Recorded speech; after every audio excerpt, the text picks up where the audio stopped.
ఇప్పుడు అల్టిమేట్గా అక్కడ చేసుకున్నాం. ఆ చేసిన దాంట్లో ఆ టీడీపీ క్యాడర్ అంతా అక్కడ సఫర్ అయ్యి ఉన్నారు. ఆ చీరాల ప్రాంతంలో వాళ్ళందరినీ కూడా అరాజ్ చేస్తే కదా తర్వాత వాళ్ళందరూ నన్ను వాళ్ళు వచ్చి అడిగారు, మిమ్మల్ని తిట్టిన దానికి మీరు కష్టం తీసుకుంటారు, మీరు ఆలోచన చేశారు, అందరు కలిసి నన్ను అడిగి పంపించారు. నేను ఏ కష్టమైన నేను పడే సత్తా కెపాసిటీ నాకు ఉంది. గెలుపోవటం అనేది దాని గురించి నేను పెద్ద లెక్క పెట్టను.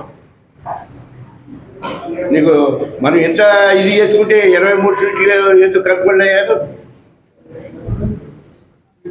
అంటే పక్కనేమో మిమ్మల్ని అందరూ గెలిపిస్తే పోయారంటే అక్కడ స్థానికంగా బోల్డెన్ సమస్యలు ఉన్నాయి.